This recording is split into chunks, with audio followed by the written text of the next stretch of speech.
Welcome back to the podcast, Unbinding the Bible. This is episode 188, The Land Belongs to God. And on the podcast this week, I want to continue with our mini-series on the land of Israel and Palestine.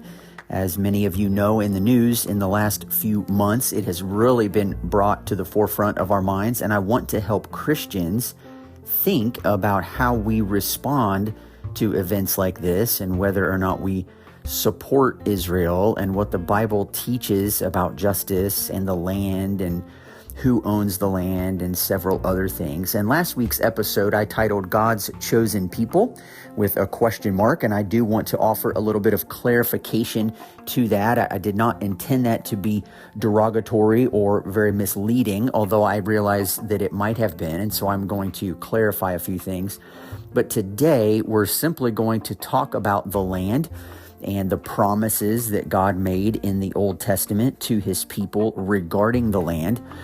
And I have been studying this a lot this week. I have a lot of thoughts, and instead of just sort of blasting them all out at once, which would probably take me several hours, I've tried to break it down into chunks that I think you can handle, but that are logical and consistent and coherent as we move forward. And so I thought, well, why don't we just start with what the Bible says about the land, the promises that God has made to his people, and then what qualifications, if any, the Bible actually gives about these promises. And so that's really what I want to do in this episode. I'm going to draw heavily on two resources that I have come to really, really love.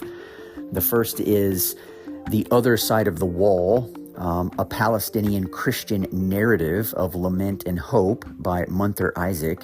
And then Whose Land, Whose Promise? What Christians Are Not Being Told About Israel and the Palestinians by Gary Burge.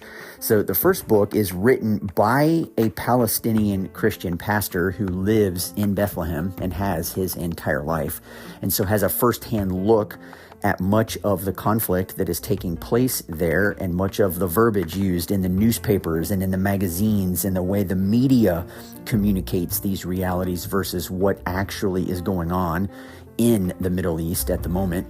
And then the second book is written by a New Testament scholar who, or maybe he's an Old Testament scholar, I'm not sure. He's a scholar nonetheless, and this book is very dense, very meaty. He has had many interactions with Munther Isaac, and so it's neat to read their books side by side because they both reference each other and the work that they are each doing. Gary Burge, though, is an American Christian, and so I'm pulling from several resources together because these are things that I have insights into, but not nearly to the level of these men. And so, as you know, on the podcast, I always reference books that I think are helpful, and I couldn't recommend them highly enough. If you'd like to go pick those up, I think you would be that'd be well worth the couple bucks it would cost to do that. So without any more of an introduction, let's just get right in to The Land Belongs to God.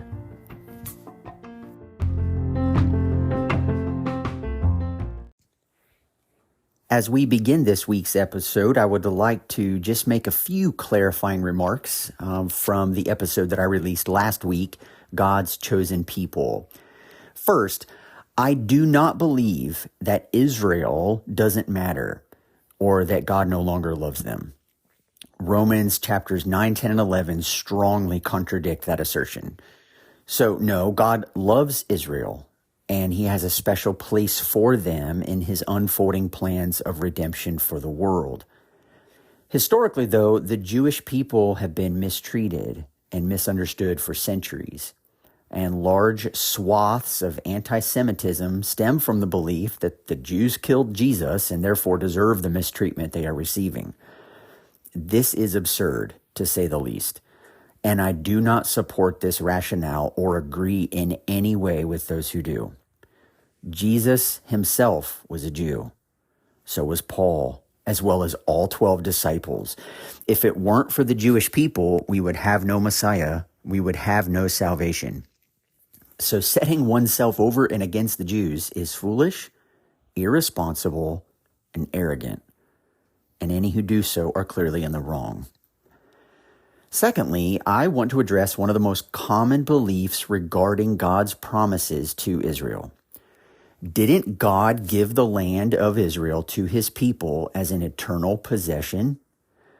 Now, we're going to look specifically at the passages that deal with this question, and we are going to be required to be very nuanced in the position we come down on. I want to talk specifically in this episode, as the title suggests, about ownership and whether or not Israel owns the land, and therefore whether or not they have a divine right to it, as many would suggest. But for me to challenge this assumption does not mean that I believe there aren't still blessings for the Jewish people. I want to focus my attention not so much on the Jewish people, but on the land itself, which in our present context anyway seems to be where much of everyone's focus is. What does the Bible say about the land? And who owns it? And was Israel promised an eternal possession of that land regardless of how they lived? Did God ever place conditions on Israel's place in the land? Do other nations stand to receive blessings from God themselves by supporting the state of Israel regardless of how they live? We'll explore the answers to all of these questions over the next several weeks.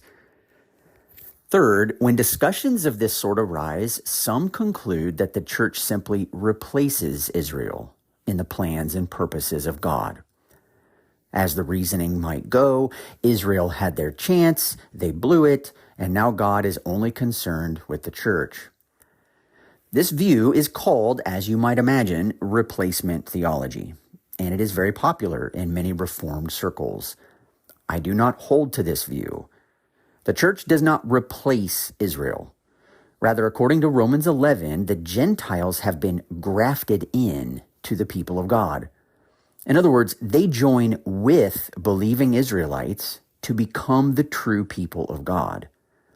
So the church hasn't replaced Israel. They have been incorporated into Israel.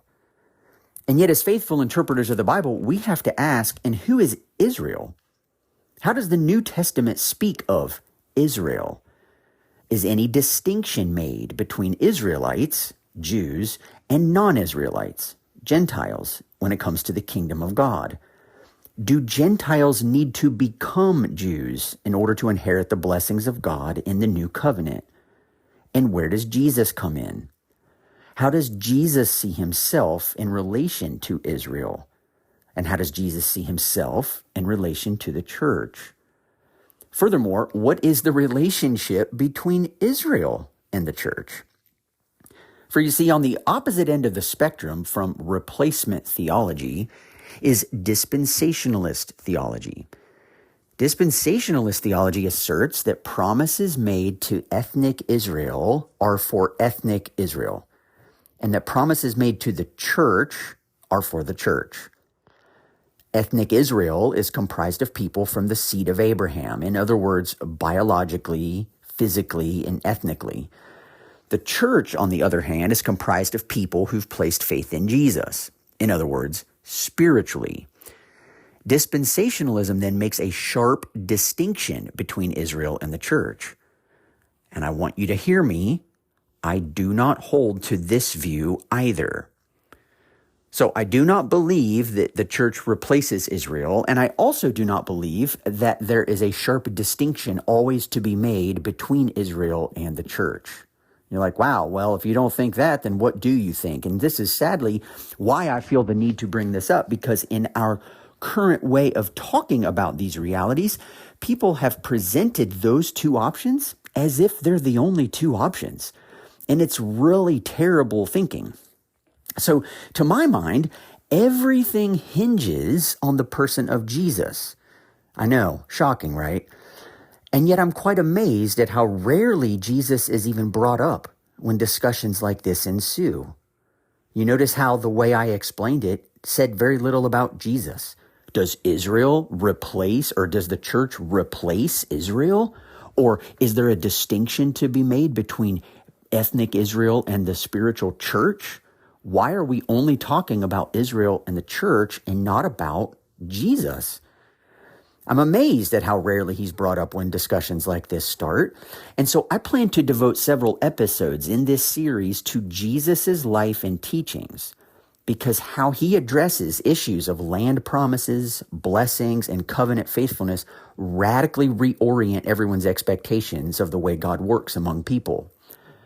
And if you are just chomping to learn what I have to say, you will be pleasantly surprised to hear that I have already addressed this on the podcast. You may not have connected it when you first heard it because we weren't talking explicitly about the Israel-Palestinian conflict. But in his person, Jesus functions as a representative head of sorts, not only for Israel, but also for all mankind. And the Bible simply assumes this reality as the scriptural narrative unfolds, specifically in the way the gospel writers tell the story of Jesus. But I will say you have to know to look for it, or you may miss it.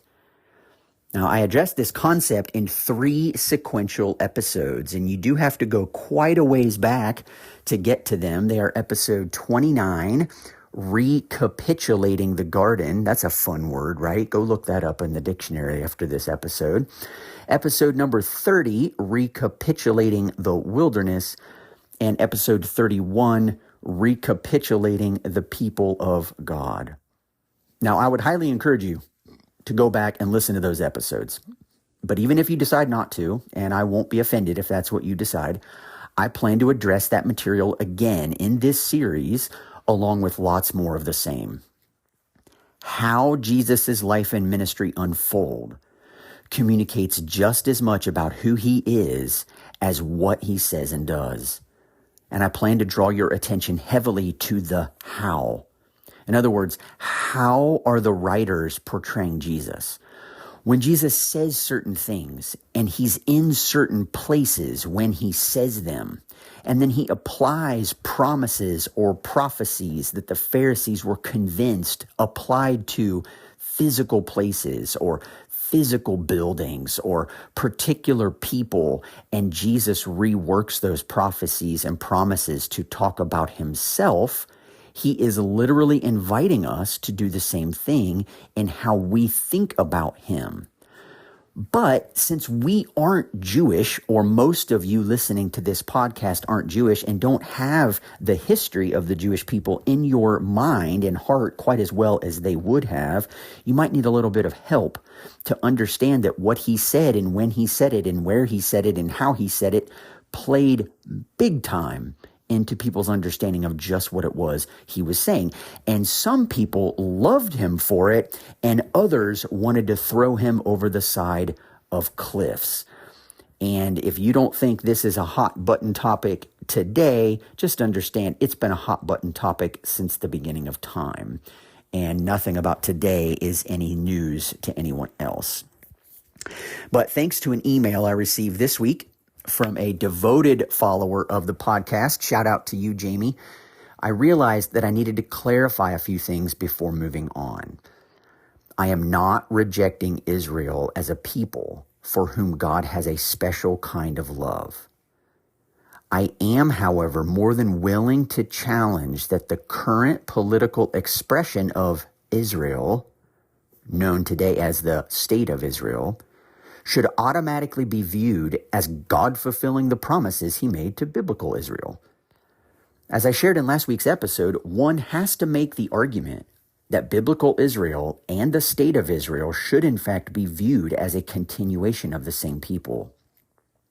In other words, I'd like to challenge the common practice of Christians quoting Genesis 12, 1-3, and then projecting those promises onto modern-day Israel and using that as justification for American involvement in support of them. Far too many assumptions are being made, and far too much sloppy theology is at work when conclusions like that are drawn. And in keeping with the purpose of unbinding the Bible, I want to address those assumptions and clean up the sloppy theology. The truth is actually far better than the mess we've created anyway, so why not just go with the truth? That's what I'm hoping we'll be able to do here. And so let's just dive in. So I thought what we would do is simply start with Genesis 12, 1 to 3, listen to what it says, and then we'll kind of work our way through just a few thoughts about the land and who really owns it.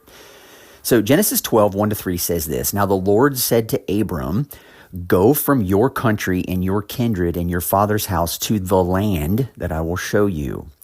And I will make of you a great nation, and I will bless you and make your name great so that you will be a blessing. I will bless those who bless you, and him who dishonors you I will curse, and in you all the families of the earth shall be blessed."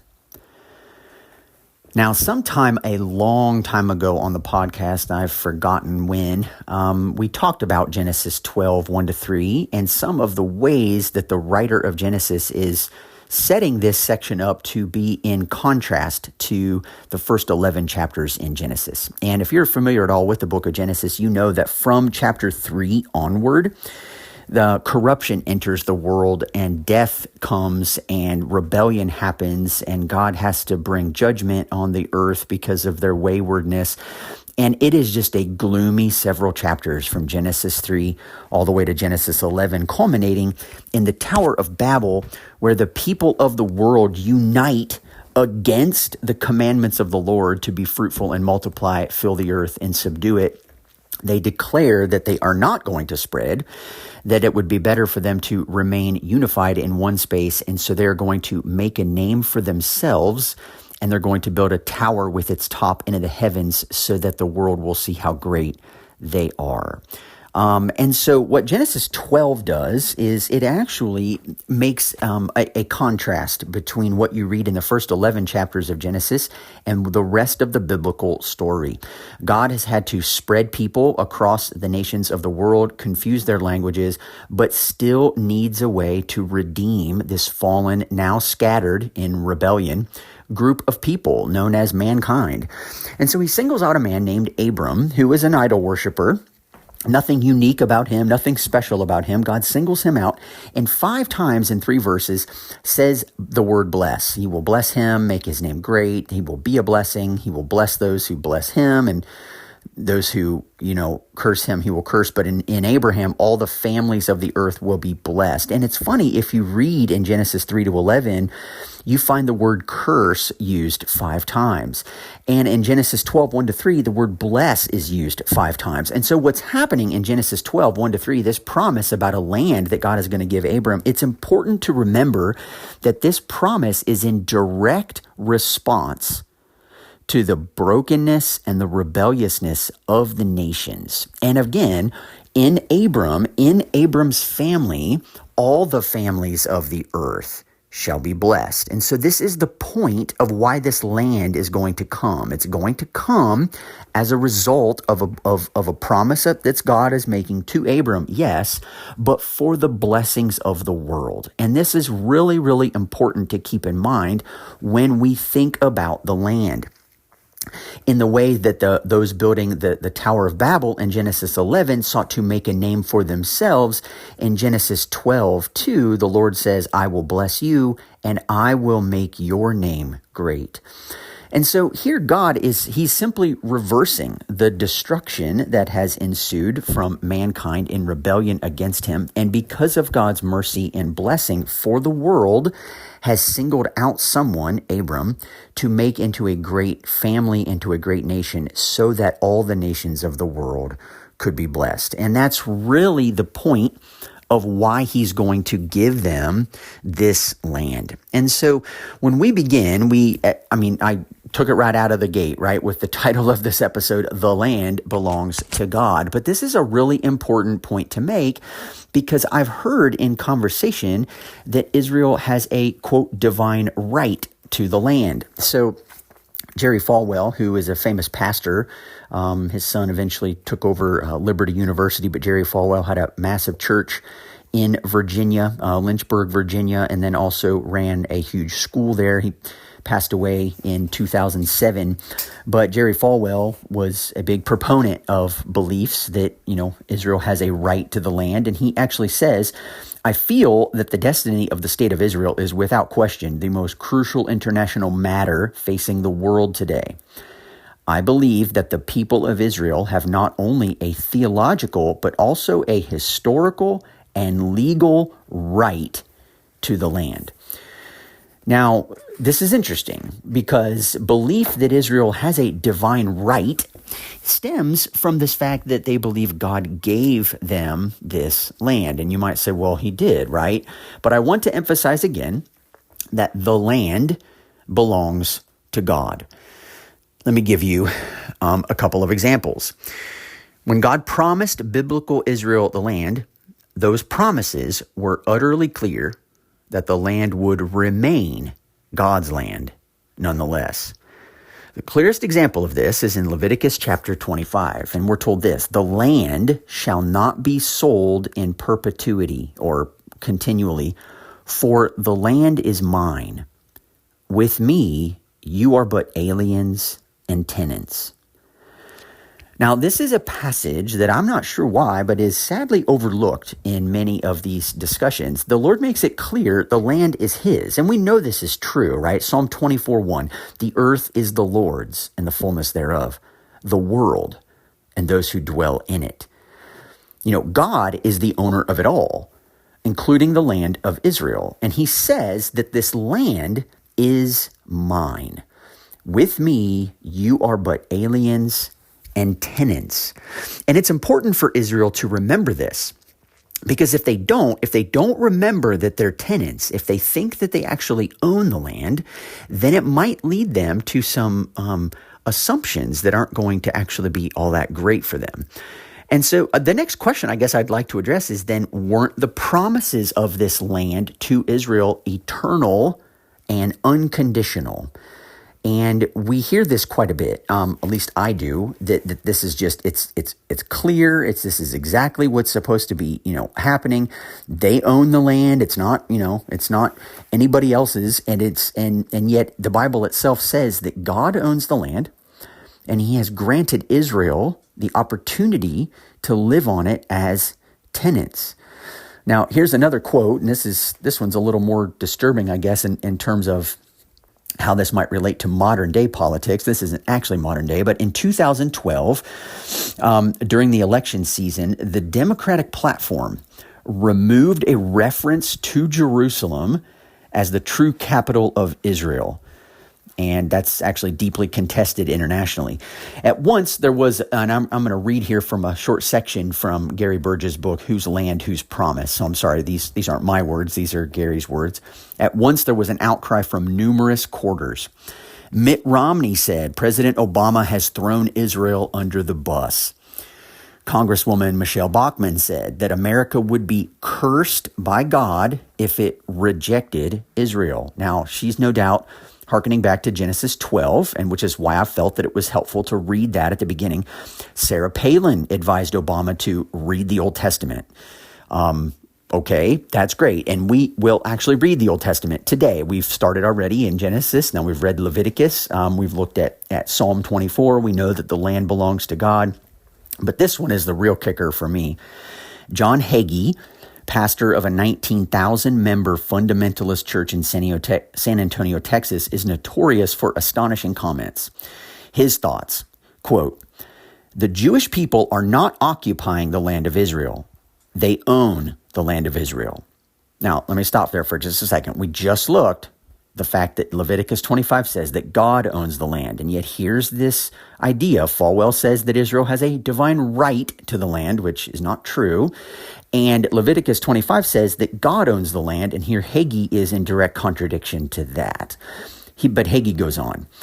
America should never pressure Israel to give up land for peace, not for any reason, not to anyone, ever. If the U.S. administration forces Israel to divide Jerusalem, God will turn his back on the United States of America. The God of Abraham, Isaac, and Jacob is watching America. Now, I'm not sure what your initial thoughts are when you hear something like that, But this is why in my introduction and even last week, I talk about this idea that is a nation who supports Israel automatically going to receive the blessings of God? And will they be standing in opposition to God if they withdraw? And I don't mean withdraw like not care for Israel, but setting up peace and realizing that harmony and figuring out a way for Palestinians who are in this land to be able to remain in this land and to, handle the difficulties involving terrorism and such, but understanding how deeply rooted the conflict actually is. It's fascinating to me how quickly some people play a political card and talk about America's blessings from God by their support of Israel. And I might add to this that at times could become a little bit self-serving. There are some who believe that no matter what America does, ethically or morally, as long as they continue to support Israel, God could potentially overlook those ethical and moral flaws and continue to bless this country of ours. I do want you to realize that these political decisions we make, while some want you to believe that is a straight, clear-cut biblical reason, there are also lots of other reasons going on. And people like the idea that if America does the right thing, then they will be blessed by God. In other words, God, keep pouring out your blessings on us, even if the actions we participate in are questionable at times. But anyways, I digress just a little bit. So what I want to point out here is that when people say we're not these promises to the land of Israel, eternal and unconditional, I do think we need to take a step back and realize that in the framework of the biblical covenant, the promises of the land were always conditional. Now, before you get too upset, I just want you to listen. I'm going to read several passages from the Old Testament which make this very explicit. For the next several moments of the podcast, I'm going to draw a little bit more on Munther Isaac's book, The Other Side of the Wall. I think he does a phenomenal job. He actually did his PhD on this because as a Palestinian Christian, he grew up believing in the promises of God, but was told by everybody that surrounded him that his place in the land was not as important as the Jews who were now coming in and taking over his family's land. And he wanted to understand from a biblical perspective how to think about this in the right way. And he then took a chapter of his book to kind of lay out his thinking, and it was so rich. And so, chapter 4 in his book is worth the entire price of the book and then some. But here's what Munther says: because the land belongs to God, those bound in a covenant must respect the will of God for the land and not defile it. In biblical times, these demands from the land applied to the nations that were in the land of Canaan before the Israelites entered the land, and it applies to the Israelites when they dwelt in it. The demand of holiness by the land applies to all its inhabitants equally. Leviticus 18 warns that if Israel does not keep the Lord's statutes, the land would vomit them out as it did the nations before them. I know it's a strange turn of phrase, but listen to Leviticus 18, 24 to 28. Do not make yourselves unclean by any of these things, for by all these the nations I am driving out before you have become unclean, and the land became unclean, so that I punished its iniquity, and the land vomited out its inhabitants. But you shall keep my statutes and my rules, and do none of these abominations, either the native or the stranger who sojourns among you, for the people of the land who were before you did all of these abominations, so that the land became unclean. Lest the land vomit you out when you make it unclean, as it vomited out the nations that was before you.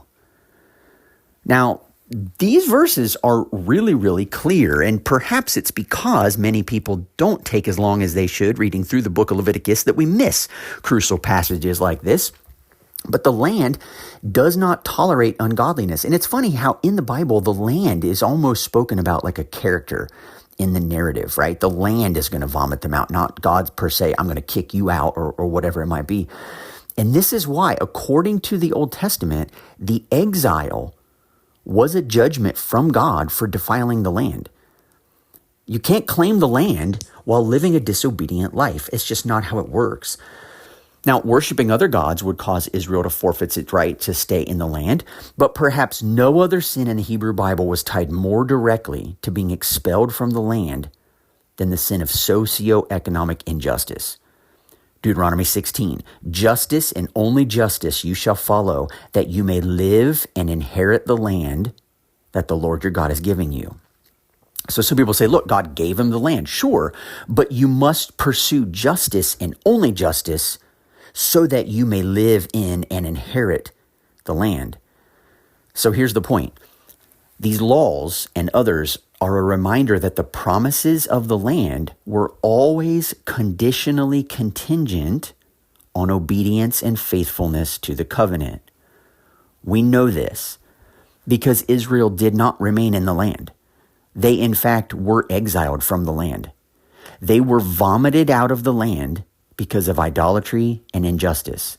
2 Kings 17 makes that abundantly clear. The entire chapter lists reason after reason after reason. All of the prophets were sent to the people telling them that they are going to be removed from the land. If you disobey the promises of God, you will not be allowed to stay in his special place.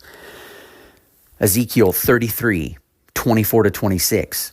Son of man, the inhabitants of these waste places in the land of Israel keep saying, Abraham was only one man, yet he got possession of the land. But we are many. The land is surely given us to possess. Therefore say to them, thus says the Lord God, you eat flesh with the blood and lift up your eyes to your idols and shed blood. Shall you then possess the land? You rely on the sword. You commit abominations, and each of you defiles his neighbor's wife. Shall you then possess the land? Now, I find that fascinating. The shedding of blood and relying upon the sword are things that the people of Israel are being rebuked for, and thinking that by doing those things in order to maintain the land, that they will be able to possess it. Absolutely not. In fact, it's these very things, shedding blood and relying upon the sword, that are explicit reasons given for why they lose possession of the land. Now, this is interesting to me. And again, I'm not trying to make too many leaps and bounds, but when I think about the current state of Israel, quote unquote, as it is that they are attempting to gain control of the land under the suspicion or under the assumption rather, excuse me, that the land is theirs. Here they are participating in two of the very things that the Lord told them was a reason they would not maintain the land. And that was shedding blood and relying upon the sword. That's basically what's happening today. And so it's important for us to walk through this step by step so that we try to see this the way it's actually presented to us in Scripture. So living in obedience to the commandments of God carries more weight than a genealogical claim of entitlement to the land, right? So Israel's faithfulness to the covenant will determine whether or not God will allow them to remain there. Let me give you just a few more passages. Exodus 19, 4-6. One of the most beautiful passages in describing who the people of Israel are supposed to be. We looked at this passage in episode 27 on the podcast. Another great one to go listen to, A Priest's in Need of a Priest. But it says, you yourselves have seen what I did to the Egyptians and how I bore you on eagle's wings and brought you to myself. Now, therefore, if you will indeed obey my voice and keep my covenant, you shall be my treasured possession among all peoples, for all the earth is mine, and you shall be to me a kingdom of priests and a holy nation. So notice, therefore, if you obey my voice and keep my covenant, right? It's not implied that that will happen. He's simply saying if it does, there will be blessings to follow. Or Jeremiah chapter 7, verses 5-7. For if you truly amend your ways and your deeds, if you truly execute justice one with another, if you do not oppress the sojourner, the fatherless, or the widow, or shed innocent blood in this place, And if you do not go after other gods to your own harm, then I will let you dwell in this place, in the land that I gave of old to your fathers forever. Now, this is a fourfold promise. If, then you can dwell in the land, right? Which implies if you don't do these things, if you don't execute justice, if you do oppress the sojourner, if you do shed innocent blood, and if you go after other gods, you're not going to stay here. Like, that's not how this works. But it's interesting because in the very next verse, Jeremiah says this, "Behold, you trust in deceptive words to no avail. Will you steal, murder, commit adultery, swear falsely, make offerings to Baal, and go after other gods that you have not known, and then come and stand before me in this house, which is called by my name, and say, 'We are delivered,' only to go on doing all these abominations? Has this house, which is called by my name, become a den of robbers in your eyes?" Now, this is Jeremiah 7, which is a passage that's very, very central in Jesus' thinking when he appears on the scene in the Gospels. You might be familiar with that last phrase, "become a den of robbers in your eyes." You notice that when, you notice that when Jesus is in the temple, he entered the temple, drove out all who sold and bought in the temple, overturned the tables of the money changers and the seats of those who sold pigeons. He said to them, "It is written, my house shall be called a house of prayer, but you make it a den of robbers." So Jesus is referencing back to Jeremiah chapter 7, but when he says in Jeremiah, "Will you steal, murder, commit adultery, swear falsely, make offerings to Baal, and go after other gods, and then come and stand before me in this house and say, 'We are delivered'," what's Jesus implying? He's saying the actions that you're participating in, number one, you're stealing. You're stealing people's money by raising the prices of these money changer situations and causing people to pay you a lot of extra money. And you are swearing falsely by telling them that you have no other option but to do this. And then you're basically going after other gods by turning mammon or money into a god itself in the very temple where you're supposed to be worshiping the one true God. And so Jeremiah 7 is really, really important for us in Jesus's mind, and we'll have plenty more to say about Jesus as we go. But nonetheless, these are conditional promises. If you do this, if you do this, if you do this, then the land will be yours. You may dwell in it. And so Munther Isaac goes on, and he says, given this above analysis, the concept of inheritance does not and cannot mean possession.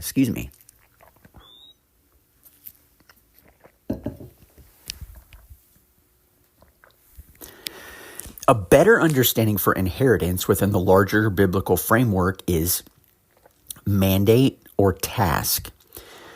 The land in the Bible was given to biblical Israel as a gift, but that does not make it Israel's property. Now, this is important, right? The owner of the land can allow his tenants to dwell there without his tenants being able to claim, "This is mine, I own this." So the land is not simply an arbitrary gift for Israel's enjoyment, but rather a mandate that comes with responsibility.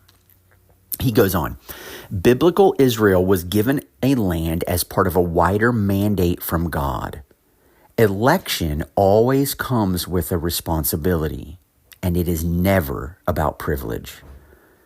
God gave them a land to live in so that Israel could subsist and embody the ideals of God on earth and serve as an example and a message to the other nations.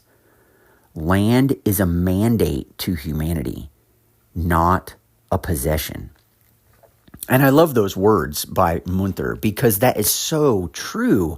It's a mandate. Something has been given with a purpose. There's a purpose for Israel dwelling in this land, and that is that they would be able to establish themselves as a community, as a nation, and they would be able to show the other nations of the world how one particular nation lives under the rule of its God in justice and in righteousness and with ethics and with morals that make the nations of the world say, wow, that is something so unique and so different than what we see anywhere else in the world. We've got to know something about your God. In fact, that's what Deuteronomy 4 is all about. It reminds the people that the purpose for them going into this special place, the purpose of their covenant with the Lord, was so that they could show the world, the nations, what their God was actually like and draw the nations in by what the nations saw them doing in the land. This is precisely why when Israel commits injustice and idolatry and lives just like the other nations of the world, they are in essence denying their mandate, their calling, their task, because there's nothing now that separates them or makes them distinct in any way from the nations. And so what does the Lord do? He just disperses them to the nations. He sends them into exile to nations that are around them, saying, if you want to live this way, I'm just going to put you in a place where people automatically live this way because you've chosen not to live under this special calling that was your calling. And this is the tricky part, right? When you come into promises of eternal possession, and that is that the people had conditions placed upon them.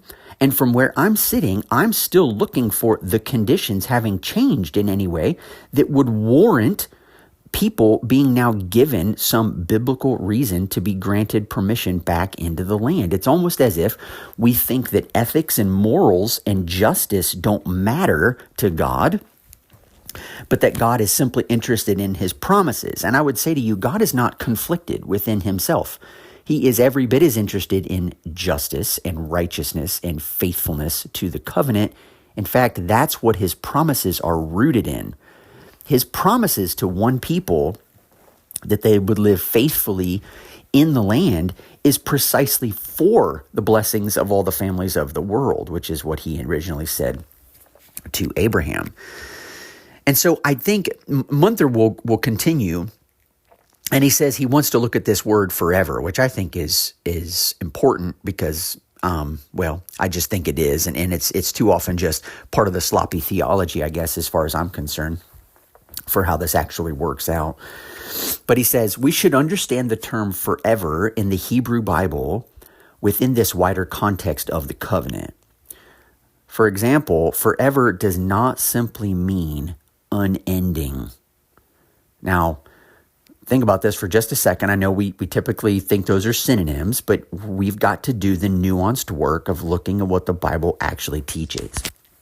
For example, in 1 Samuel 2:30, God makes a promise of eternal priesthood to Eli using the term forever, but then surprisingly revokes this eternal promise almost immediately.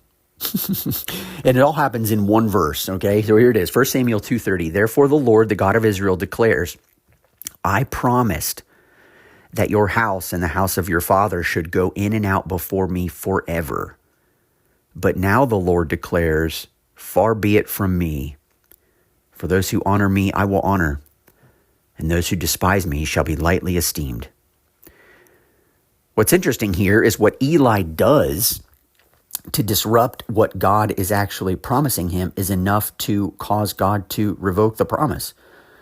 So forever cannot mean and does not mean an absolute and irrevocable guarantee, regardless of other factors such as faithfulness and obedience.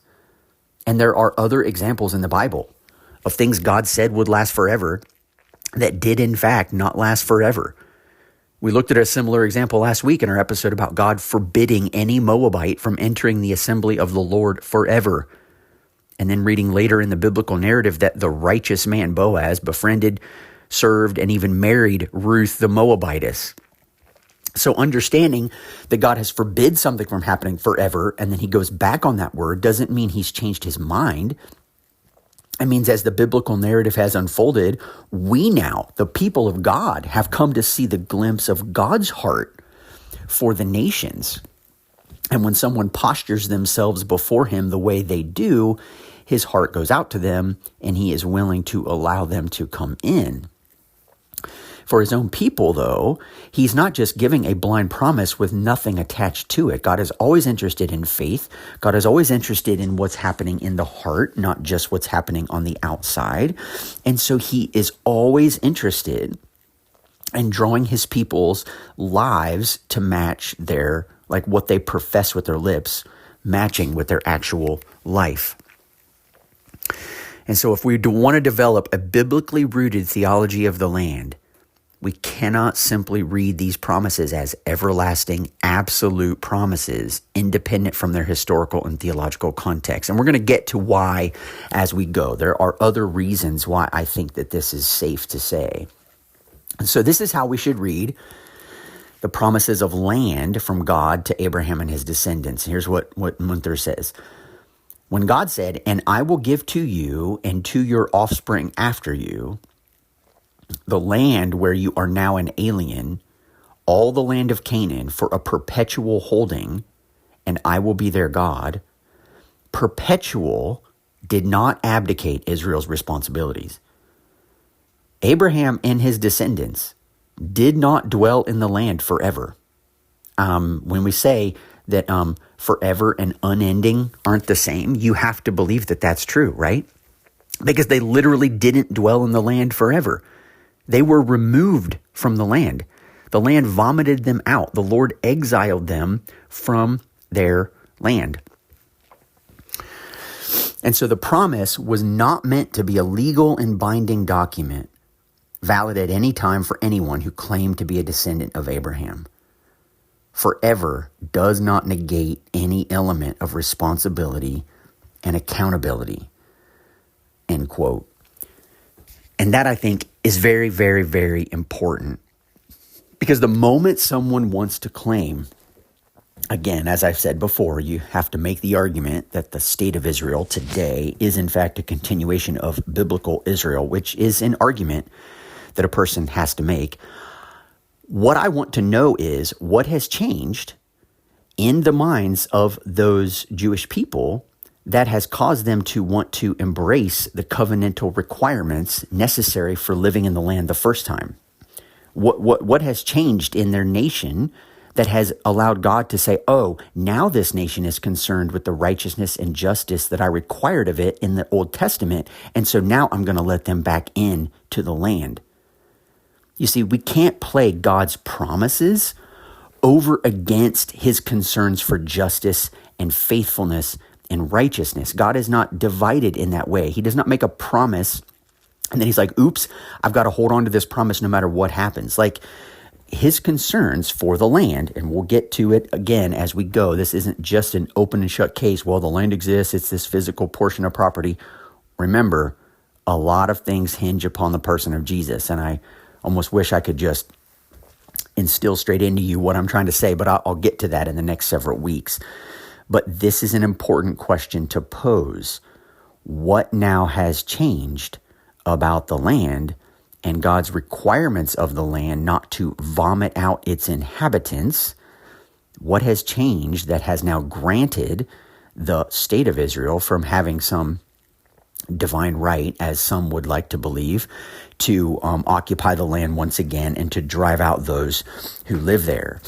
At the beginning of the chapter, when I read at the beginning of the chapter, at the beginning of this episode, from Gary Burge's book, he's got another quote here by a guy named Wesley Pippert. And here's what Wesley says: assuming the validity of the ancient promise of the land and acknowledging Israel's security needs, are these enough to justify taking land that has been occupied by the Arabs for hundreds of years, or taking land that was 100% Arab in population? Do those factors justify flouting the principles of justice and mercy? And that's the question. Do those necessities justify getting rid of mercy? Like, that's a question. And I think that's a valid question to ask. And I think Jesus would have an answer to that question. And that's ultimately the answer that I want, is the one that he would give. And we'll be able to get to that soon enough. And so to sort of wrap this episode up, we kind of looked at three things. Number one, in summary, right? Number one, the land belongs to God.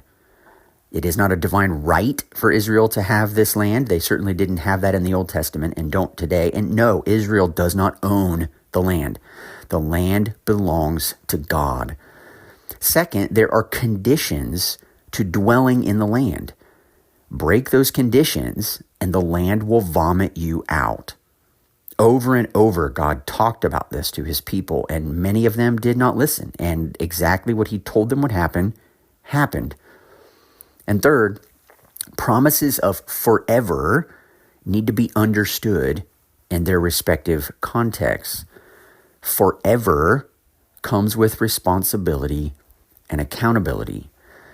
And this is why I said once, and I'll say it again, we need nuance. We need to think about these things critically, not just accepting a verse and applying it. I mean, we're going to actually look at the New Testament and how the New Testament understands the promises to Abraham and the promises to his offspring and what the land actually means and how the world is blessed. I mean, there are a lot of things that the Bible itself does to interpret itself. And sadly, many times people are just reading the first portion of the promise without reading the way the rest of the Bible plays that promise and its fulfillment out. And then they just quote that promise and apply it to however and whoever and wherever they wish.